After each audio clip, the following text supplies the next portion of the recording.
ఒక ఓటర్గా నేను వైసీపీ మెంబర్ని కాదు, వైసీపీ పార్టీకి నాకు సంబంధం లేదు, నేనేం పార్టీ మెంబర్ని కాదు. కానీ ఒక ఓటర్గా అయితే నేను చూస్తున్నాను, నాకు అలారా చూస్తున్నాను జరుగుతున్నది, ఏం జరుగుతుంది చంద్రబాబు పీరియడ్లో ఏం జరిగింది. చంద్రబాబు పీరియడ్లో తను ముఖ్యమంత్రిగా ఉన్నప్పుడు 143 కేంద్ర సంస్థలు వస్తే ఒక్కటి కూడా ఆంధ్ర రాష్ట్రానికి ఇవ్వలేదు. వైజాగ్ రైల్వే జోన్లో 7 రైల్వే లైన్లు భువనేశ్వర్లో కలుపుతా అంటే నోరు మూసుకుని కూర్చున్నాడు సీఎంగా ఉండి. దిగిరాజుపట్నం పోర్టుని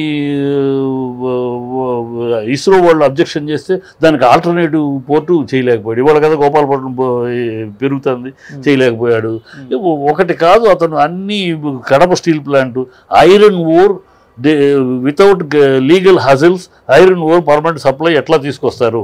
కడప స్టీల్ ప్లాంట్కి అక్కడ 20,000 కోట్లు ఖర్చు పెడితే అక్కడ ఐరన్ ఓర్ మెటీరియల్ లేదు, రా మెటీరియల్ బయట నుంచి తెప్పించుకోవాలి. బయట నుంచి తెప్పించుకున్నప్పుడు మధ్యలో ఆగిపోతే ఇంత డబ్బు పెట్టి ఏమవుద్ది? సో లీగల్ హజిల్స్ లేకుండా మీరు ఎట్లా రా మెటీరియల్ చెప్పమంటే తను ఉన్న 10 సంవత్సరాల్లో ఏనాడు దానికి సమాధానం చెప్పలేదు.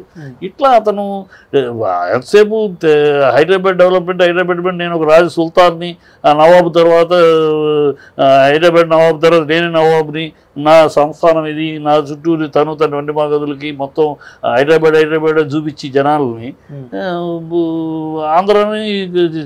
ఆంధ్రాకి పరమద్రోహి చంద్రబాబు. ఆంధ్ర రాష్ట్రానికి అతని కాలంలో డెవలప్మెంట్ అని చెప్పడానికి. అందుకని ఇవాళ జగన్ మంచి వచ్చాడు, జగన్ తను చేశాడు, ఊహించేశాడు, పొడిచాడు అని మనం చెప్పగలం. కానీ నా ప్రభుత్వం వల్ల మీ ఇంటికి ప్రయోజనం జరిగింది, మీ ఇంటికి మంచి జరిగిందంటే నాకు ఓటేయండి అని అడుగుతున్నాడు. ఇదే మాట చంద్రబాబుని అడగమనండి.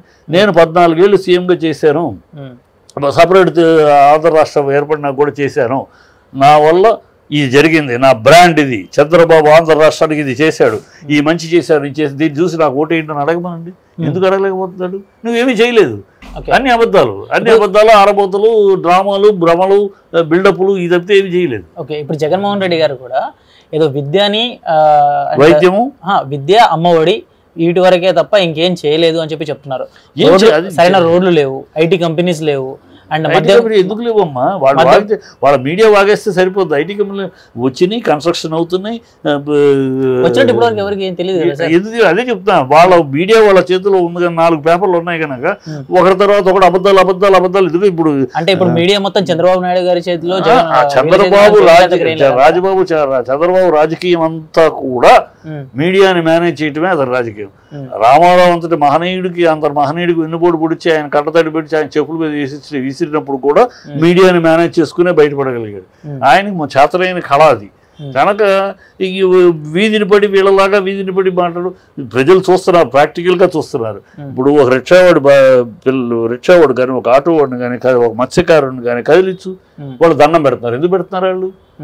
వాళ్ళ పిల్లలు నిన్నటిదాకా పక్క ఇంట్లో పిల్లలు బిల్డింగ్లో పిల్లాడు డ్రెస్ వేసుకుని బస్సు వచ్చి జిమ్ని వెళ్తా ఉంటే తన పిల్లాడేమో చెప్పులు లేక వెళ్తా స్కూల్కి పంపించుకుంటా ఉంటే బాధపడుతున్నాడు. ఇవాళ తన పిల్లలు అదే గవర్నమెంట్ స్కూల్, కార్పొరేట్ స్కూల్కి కాంపిటేటివ్గా ఉన్న స్కూల్ ల్యాప్టాప్ పెట్టుకుని, డ్రెస్ వేసుకుని, షూస్ వేసుకుని వెళ్తూ ఉంటే వాళ్ళ కళ్ళల్లో ఆనందం. అది పేదల ఆనందం. పేదల జీవితాలని మెరుగుపరచడమే పరిపాలనలో ముఖ్య ఉద్దేశం.